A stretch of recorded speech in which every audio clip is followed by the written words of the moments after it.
In this video, I'm going to work through some geometry and measurement practice questions for the TSI. The area of the triangle above is 21. What is the value of x? We're looking for x, and I'm giving the height of the triangle is x, and the base is x plus 1. And we know the area of the triangle. So we know the area equals 21. In order to solve for x, I need to know the area, or the formula for the area of a triangle, which is a equals 1/2 b times h. So it's important that you know that formula. We know our base, that is x plus 1. So we can fill in, let's fill in what we have, x plus 1. And the height is x. And I also know the area. It's 21. So I have enough information to find my x. We're going to have to simplify the right side of our equation. And that 1/2, I would really like to get rid of that 1/2, because that's kind of ugly, is what I like to call it. Nobody likes to work with fractions. So if I multiply 1/2 by its reciprocal, so I'm going to multiply it by 2/1. And just remember, this is multiplication. So we have 2/1 times 1/2. And since this is all multiplication, that's all we need to multiply by.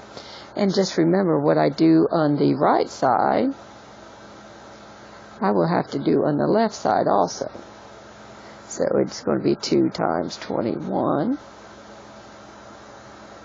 Let me change that color back. Let's go back to blue. So we're going to do 2 times our 21.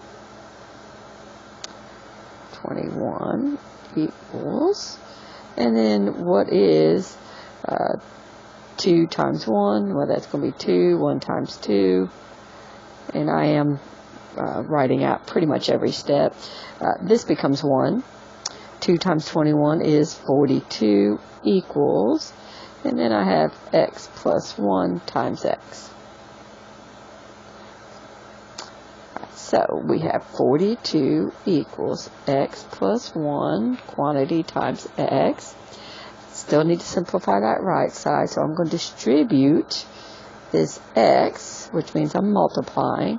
X times x is x squared, and then x times 1 is x. Looks like I'm dealing with a quadratic. Now, how do I know it's a quadratic?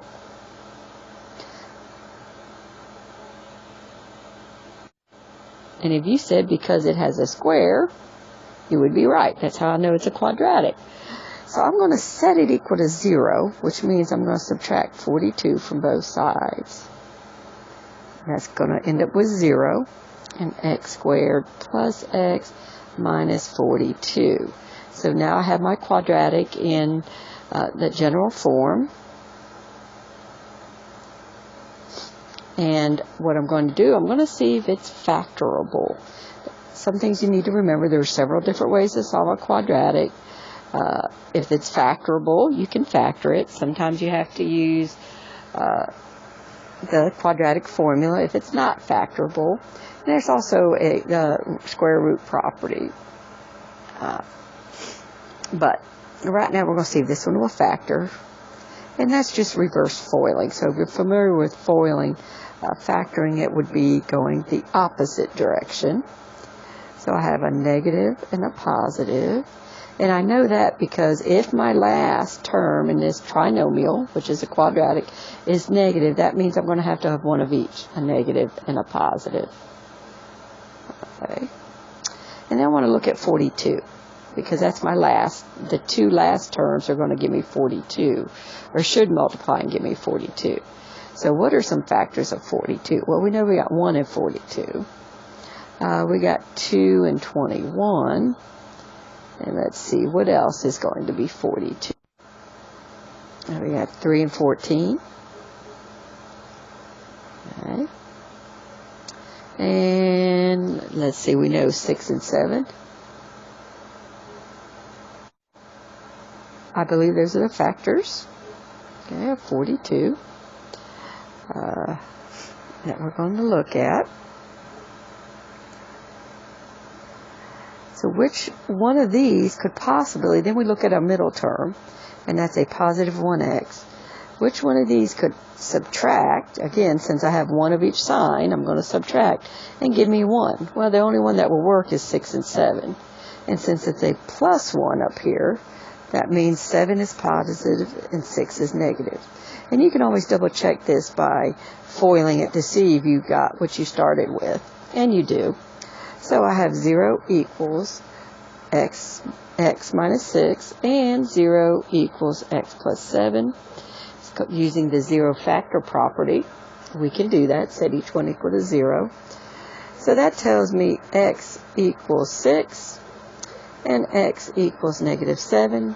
And since x is a measurement, if we're looking at area and the length and width of a triangle, or base and height, it would have to be 6. So my answer for this question would be 6.